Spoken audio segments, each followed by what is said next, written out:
I have read Counseling Principles and Christian Beliefs: An Integrated Approach by Denise Daniels in its entirety. Autonomy was not originally in harmony with my personal and or spiritual beliefs until I took this course. According to the ACA Code of Ethics, autonomy is the right to control the direction of one's life. I once believed that people who didn't know what was best for themselves needed to push in the right direction. And I had believed that because people make wrong decisions all the time for themselves, that counseling should be mandated.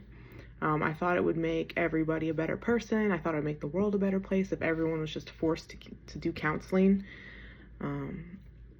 Because I do still believe that everyone needs counseling, but now I know that I was in the wrong to think that it should be mandated. Because I read Counseling Principles and Christian Beliefs: An Integrated Approach, I now know and believe that people should make their own decisions, and that it's not right to force people to be in counseling or to do anything they don't want to do.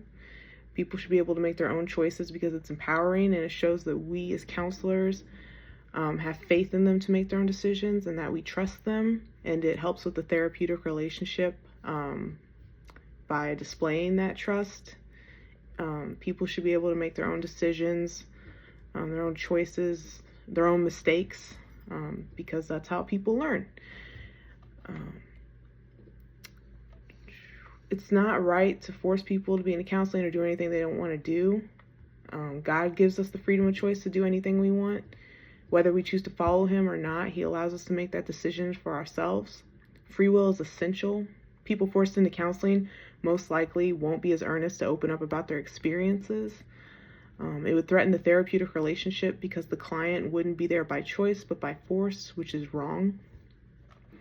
Autonomy and my personal and or spiritual beliefs came into harmony when I started reading Counseling Principles and Christian Beliefs: An Integrated Approach. The process was gradual because I was stubborn about the idea that everyone needed counseling, and I was prideful, thinking that I knew what was best for everybody, and what was best for society and the world. My determination and pride made it difficult to see how wrong I was. However, the textbook challenged me by utilizing the Bible to get the point across in a way that was concise and thought-provoking.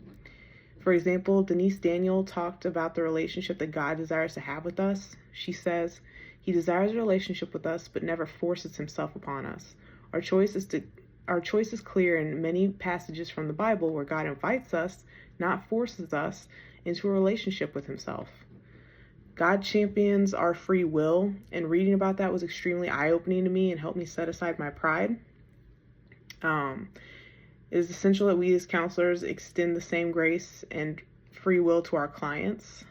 What also helped was that this article that I read called Factors Influencing Autonomy Supportive Consultation, a realist review by Joyce M. Coors, where she states, "The communication between patients and healthcare professionals after decision-making is of great significance for patients' feelings of empowerment.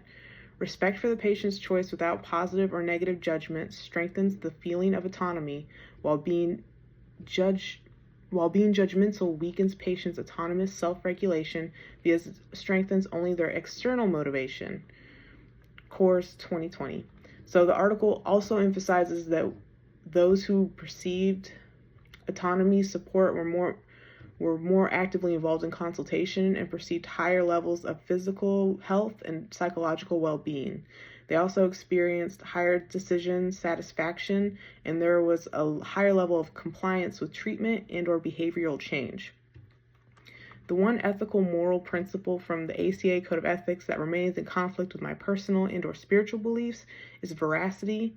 So the ACA Code of Ethics describes veracity as dealing truthfully with individuals with whom counselors come into professional contact.